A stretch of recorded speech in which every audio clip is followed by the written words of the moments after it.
बीच खबर आ रही है कि सोनिया गांधी ने बीजेपी की ये मांग ठुकरा दी है। सोनिया गांधी ने कहा है कि प्रधानमंत्री इस्तीफा नहीं देने वाले हैं।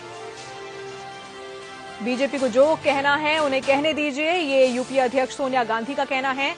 बीजेपी ने प्रधानमंत्री का इस्तीफा मांगा था और हंगामे के चलते आज सदन के दोनों ही हिस्सों में कार्रवाई नहीं चल पाई और अब सोनिया गांधी का बयान सामने आया है जिसमें उन्होंने कहा है कि प्रधानमंत्री इस्तीफा नहीं देंगे। बीजेपी को जो कहना है उन्हें कहने दीजिए।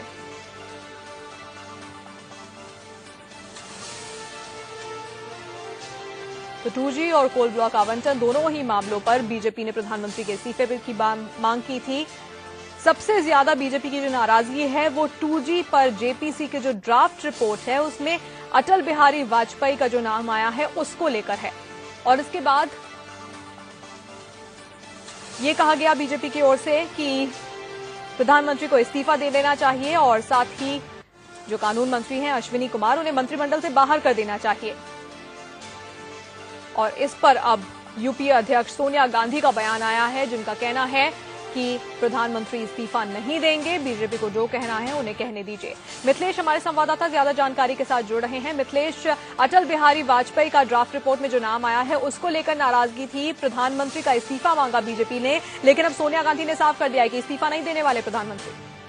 जी बिल्कुल तानिया, संसद भवन में ही कांग्रेस कोर ग्रुप की बैठक हुई। कोर ग्रुप की बैठक के बाद कांग्रेस अध्यक्ष सोनिया गांधी बाहर निकली। हमने पूछा उनसे कि बीजेपी ने प्रधानमंत्री का इस्तीफा मांगा। इस पर कहा कि लेट देम आस्क, मतलब साफ है उन्हें इस्तीफा मांगने दीजिए, इस्तीफे का सवाल ही नहीं उठता है।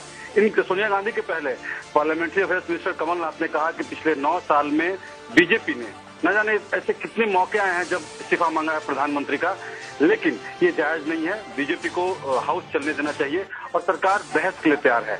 जाहिर तौर पर सोनिया गांधी भी उसी लाइन पे आगे बढ़ती हुई नजर आ रही है और दो टूक जवाब दिया है बीजेपी का। आज बीजेपी पार्लियामेंट्री पार्टी की बैठक हुई थी 10:30 पर पार्लियामेंट में ही।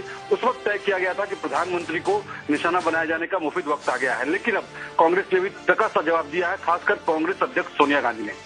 जी तान्या। बिल्कुल, तो मिथिलेश जानकारी दे रहे हैं कि कांग्रेस कोर ग्रुप की जो बैठक हुई उसके बाद सोनिया गांधी बाहर निकली और उनका कहना था कि प्रधानमंत्री इस मामले पे इस्तीफा नहीं देंगे। लेकिन वहीं मिथिलेश, बीजेपी की ओर से ये मांग जोर पकड़ने लगी और उनका बीजेपी की ओर से ये भी कहा गया कि हम सदन की कार्रवाई नहीं चलने देंगे और प्रधानमंत्री का हमें इस्तीफा चाहिए और कानून मंत्री को मंत्रिमंडल से बाहर कर देना चाहिए। अब बीजेपी की रणनीति क्या होगी आगे?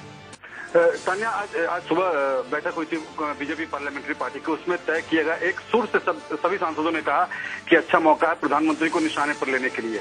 ऐसे में बीजेपी ने अब अड़ियल रुख अपनाया है, सख्त रुख अपनाया है। हालांकि ए राजा की जो दलील है, जिन्होंने चिट्ठी लिखी है जेपीसी को, उसको आधार बनाते हुए बीजेपी ने कहा है कि सामूहिक जिम्मेदारी के तहत प्रधानमंत्री भी जिम्मेदार बनते हैं।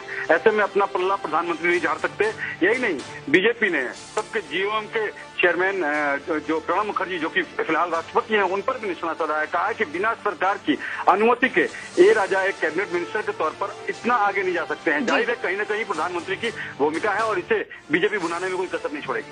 बिल्कुल मिथिलेश, धन्यवाद इस तमाम जानकारी के लिए। तो सोनिया गांधी का कहना है कि प्रधानमंत्री इस्तीफा नहीं देंगे, जैसा कि बीजेपी की ओर से मांग की जा रही थी। 2G और कोलगेट पर लगातार हंगामा हुआ और बीजेपी की ओर से प्रधानमंत्री का इस्तीफा मांगा गया था। वैसे बीजेपी 2G घोटाले पर जेपीसी की जो रिपोर्ट है उसमें वाजपेयी का नाम आने से नाराज है। बीजेपी नेता वेंकैया नायडू से इंडिया न्यूज संवाददाता मिथिलेश सिंह ने खास बातचीत की।